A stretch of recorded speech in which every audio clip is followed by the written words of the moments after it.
Painkiller and Dopesick are two shows about the same real-life opioid crisis, with very similar things shown in both, but executed differently. Painkiller's editing is great. It helps make the narrative interesting. The spiraling of Richard's character and his hallucinations of his uncle were intriguing parts of the series, which added some depth to his character. The almost documentary-style episode starters, with the real people and Edie's character essentially playing a homodiegetic narrator, helps to provide context and exposition. As indicated by those real people, some things have been altered from the real story for dramatic purposes. What I've learned is Edie doesn't actually exist.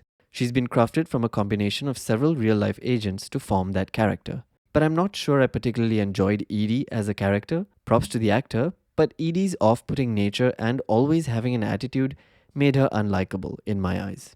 The directorial choices seemed haphazard as well. If a scene like this, with characters bouncing on their feet, was a running gag, it would have been fine because that would have been the style of the series. But such scenes only happened on a rare occasion, making those moments seem deliberately planted to inject humor to an otherwise serious show. Similarly, a scene in the last episode with characters breaking the fourth wall and introducing themselves to the camera is a completely different style. The two subplots showing two sides of the story, one on a consumer level and the other on a sales rep level, seemed interesting at the start but dulled out quickly enough and wasn't the most appealing after the first couple of episodes. Comparatively, Dopesick, which came out 2 years before Painkiller, features a more star-studded cast. Its subplots are more interesting, and also those characters and plot lines are all infused together with the other main characters of the show, making it all feel much more connected. The lawyers working on this case are also shown extensively, and well-crafted scenes help to guide the audience as to what exactly unfolds legally. A lot of the characters are fleshed out in a more impactful way that makes you want to see what happens next for them, because they are well developed.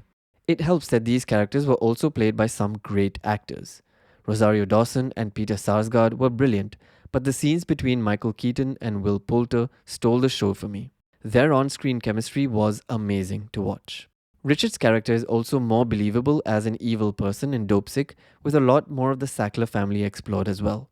While Dopesick does have a more satisfying ending than Painkiller, it does have a non-linear narrative, which is a bit of a hit and miss, but mostly it makes following the plotline difficult and can leave you a little confused at times. The slow pacing of Dopesick, especially in the beginning, does make you wonder if the show could have been an episode or so shorter. Some scenes felt expository too and could have been executed better. In all, Dopesick is a way better show than Painkiller that covers the same real-life crisis. If you had to choose just one of these to watch, I'd recommend Dopesick. It's pretty dope. So I guess a nun and a country doctor formed a community coalition. I'm sorry, a nun and a country Did they walk into a bar?